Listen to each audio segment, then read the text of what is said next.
Thank you very much.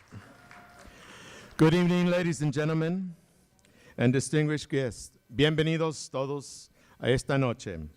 I'd like to acknowledge, first of all, my superintendent from the Oxnard School District, Dr. Miller, and Paula, his wife, who came tonight to be with us, and Trustee Dennis O'Leary's wife, Viviana, who's sitting at our table.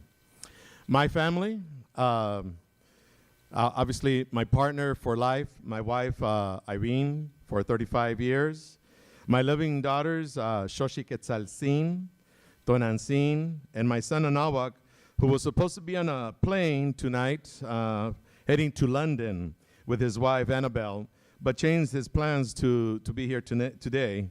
And my grandchildren, Shelina Quetzalcoatl, as he's known as Yaya, Diego, Lolo, and my brothers and sisters who came a long distance to be here with me, Jesse, Rosa, and Chole. They're triplets, just I mentioned them in that order. And I'm very proud that they're here. And my brother Jose Luis and Irma, my sister-in-law who came, and also my beautiful sister-in-law Lisa, Jesse's wife, and my niece Alexis and Ian, who are here.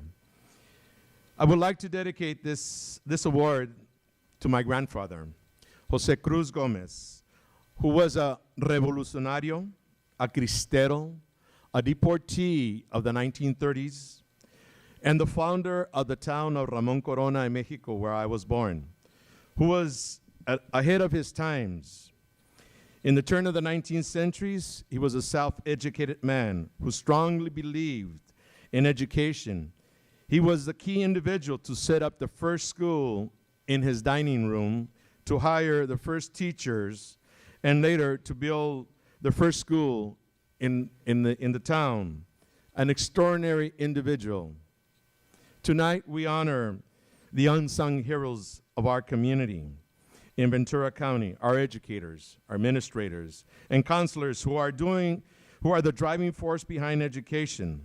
First, let me congratulate my fellow inductees to this distinct inaugural Ventura County Educators Hall of Fame ceremony, who unselfishly carry the ball for more yards, tackle more challenges, and save more lives. Also, let us thank Darren for realizing the dream, rather the need to honor those individuals that affect all our lives. Let's give him an applause.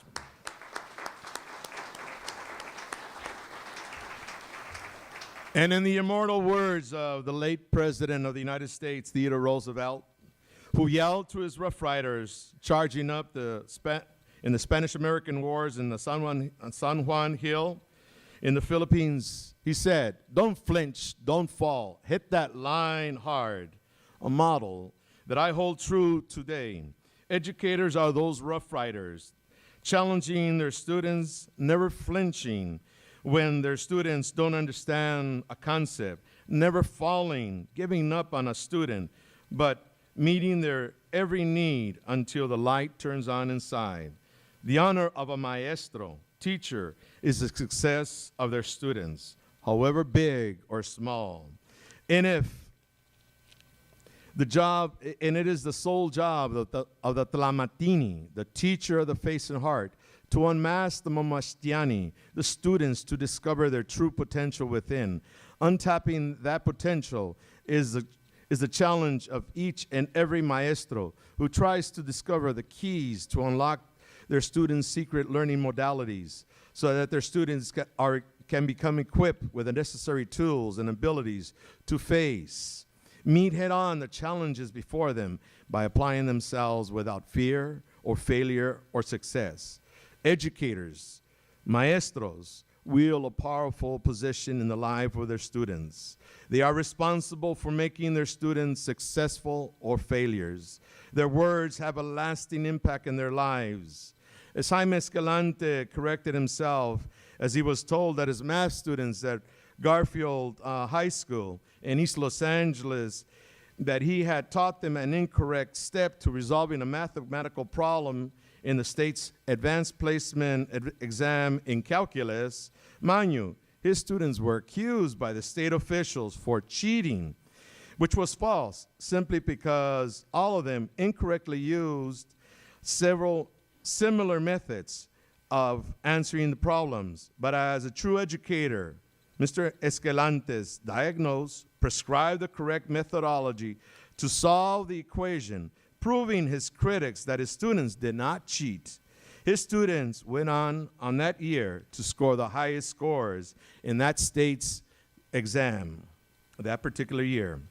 Hence, a teacher's word is a gospel truth to their students, and no one else can influence them otherwise, even if they try to sway them only after their teacher approves or acknowledges that difference. Which reminds me, when I was teaching third grade in Marina West, I had a conference with one of my students' parents. She explained to me that she had tried to help her daughter do her math problems one night, but they got into a big verbal fight because of the math problems. The child accused her mother of not knowing how to do them. So I invited the parent to my classroom at the time that I was doing math, and I had the mother do some of the problems on the board, illustrating another method of doing it. Once I told my students, see, this is another way of achieving the same answer. The student listened, her daughter listened, and accepted her mother's method reluctantly because it wasn't Mr. G's way. Likewise, I have to thank Mr. Guy, who told me, don't be a grease monkey, go to college. So he redirected me into college prep courses. And also Mrs. Nichols, my high school counselor, who 2 weeks before graduating from Roosevelt High School, mind you, I never seen her all year, called me into her office to inform me that she had nominated me to receive the Los Angeles Times scholarship grant after she discovered in my CUNE results of a psychological profile that was administered to me when I was in elementary school at the age of 5. And mind you, I had just come to the United States from Mexico. She was alarmed to read that I had an IQ of 75, and she asked me, what are you doing in college prep courses with a GPA of 3.0? I told her I was trying to go to college. She responded by saying, don't you realize that you're supposed to be in special ed classes because your IQ profile indicates that you're mentally retarded? I was stunned, but she went on to say, somehow, somewhere, along the line, someone inspired you, and you beat the odds. Sad to say, when I was a senior at San Fernando Valley State College, now known as California State University at Northridge, I and also several of my classmates in my senior year were asked to work in an elementary school. And we were asked to give a similar test to Spanish-only speaking students, but only in English. You can guess the results. Wouldn't it be an IQ of 75? We walked out in protest. Instead of being bitter, I made it my pledge to myself at that point, if ever I became a teacher, that I would put a stop to this injustice.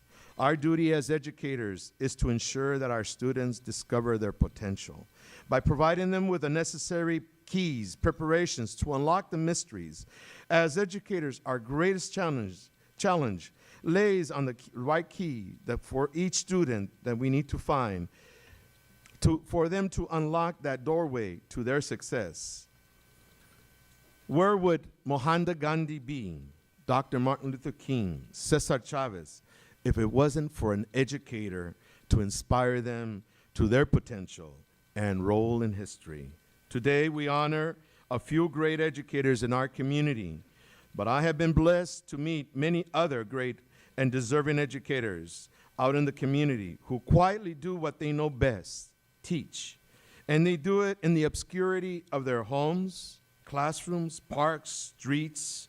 These individuals, with one single word, can inspire beyond our dreams, like Luz Maspinosa, Coco Aguirre, Gabino Aguirre, Tony Zubia, my compadre, Don Salvador Bravo, Jacinto Canek, Cesar Chavez, Dolores Huerta, Bert Corona, Dr. Rudy Acuña, Fermín Herrera, Luis Valdez, just to name a few, who have crossed my path. Extraordinary individuals deserving the true title of being a maestro, a teacher, a Hall of Famer. In Mexico, when a community knows that you're a maestro, they respectfully address you, maestro, bowing their head as they shake your hand as a badge of honor and as a sign of respect, because you're a person of integrity. Today, our schools are facing new and greater challenges. On June 2006, I retired after 33 years in the Oxnard School District so that I can continue my work in an artistic environment, to be able to enhance the artistic talents of our youth, adults, because of the disappearance of the arts in the school system, because of the lack of funding and the shift in priorities, because of the academic necessities to meet the AYP and API scores, forcing schools and teachers to intensify their math, writing, and language programming. They are being forced to meet higher standards, in turn putting more demands on them and their students, a discouraging reality that is scaring the best teachers away.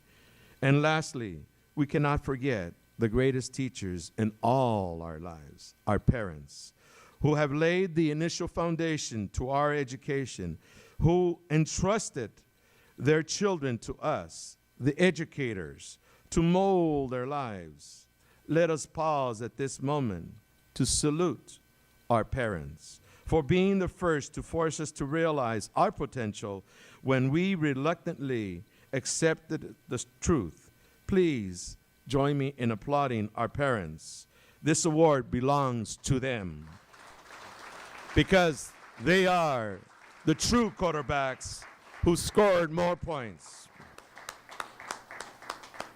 And lastly, I do want to thank my father, Arturo Gomez, who came with my stepmother, Luz, to be here with us this evening. And in closing, I want to say that education is a key to liberation. And as Cesar Chavez once said, that the end of all education should surely be the service to others. Mishikatiawi, siempre adelante, always forward. Thank you.